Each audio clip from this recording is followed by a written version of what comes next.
रात का समय था। चारों ओर सन्नाटा पसरा हुआ था। हवा भी जैसे थम सी गई हो। उस घने जंगल के बीच एक पुराना रास्ता था, जिस पर दिन में भी लोग चलने से डरते थे। कहते हैं, जो इस रास्ते पर रात में चला गया, वो लौटकर कभी वैसा नहीं रहा, जैसा गया था। इस कहानी की शुरुआत होती है एक आम से युवक से। उसका नाम था अयान। अयान शहर में रहने वाला, पढ़ा लिखा, लेकिन इन भूत प्रेत की बातों पर यकीन न करने वाला इंसान था। शहर से कुछ दूरी पर एक छोटा सा गांव था, और उस गांव के पास जंगल के भीतर एक पुरानी हवेली खड़ी थी। वो हवेली जिसके बारे में गांव वाले कहते थे कि वहां रात के समय आवाजें आती हैं, कभी किसी के चलने की, कभी हंसने की, और कभी-कभी रोने की। गांव के बुजुर्ग कहते थे, बेटा, उस हवेली के पास मत जाना, वो जगह जिंदा लोगों के लिए नहीं है। लेकिन अयान इन बातों को सिर्फ अफवाह मानता था। उसने सोचा, अगर सच में कुछ होता तो अब तक सबको पता चल चुका होता, और उसी जिद में उसने तय कर लिया कि वो उस हवेली को खुद देखने जाएगा। उस रात अयान ने अपना कैमरा उठाया, एक टॉर्च ली और अकेले जंगल की ओर चल पड़ा। जैसे जैसे वो जंगल के अंदर गया, हवा तेज होने लगी, पेड़ अजीब तरह से हिलने लगे, उसकी टॉर्च बार बार झपकने लगी। अचानक अयान को ऐसा महसूस हुआ जैसे कोई उसे देख रहा हो। उसने पीछे मुड़कर देखा, लेकिन वहां कोई नहीं था। फिर भी उसके दिल की धड़कन तेज हो गई।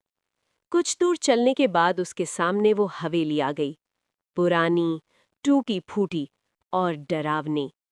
हवेली का गेट जंग लगा हुआ था, लेकिन आधा खुला हुआ, जैसे कोई उसका इंतजार कर रहा हो। अयान ने जैसे ही हवेली के अंदर कदम रखा, धड़ाम, गेट अपने आप जोर से बंद हो गया। उस पल अयान का दिल जोर जोर से धड़कने लगा। उसने खुद को समझाया, शायद हवा होगी। लेकिन तभी ऊपर से एक धीमी आवाज आई, अयान। उसका नाम यहाँ कौन जानता था? उसने ऊपर देखा। सीढ़ियों पर एक काली परछाई खड़ी थी, न चेहरा, न आंखें, बस एक साया जो धीरे धीरे उसकी ओर बढ़ रहा था। अयान पीछे हटने लगा। उसके पैर जैसे जमीन से चिपक गए हों। हवेली की दीवारों पर अचानक लाल लाल निशान उभर आए, और हर दीवार पर एक ही वाक्य लिखा था, यहां से कोई जिंदा नहीं जाता।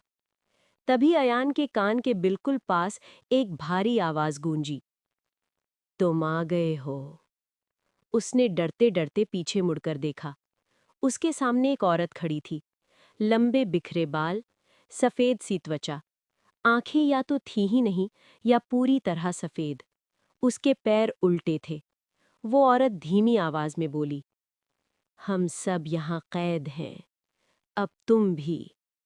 अयान चीखना चाहता था, लेकिन उसकी आवाज उसका साथ छोड़ चुकी थी। उसकी टॉर्च हाथ से गिर पड़ी और अंधेरा सब कुछ निगल गया। अगली सुबह गांव वाले हवेली के बाहर खड़े थे।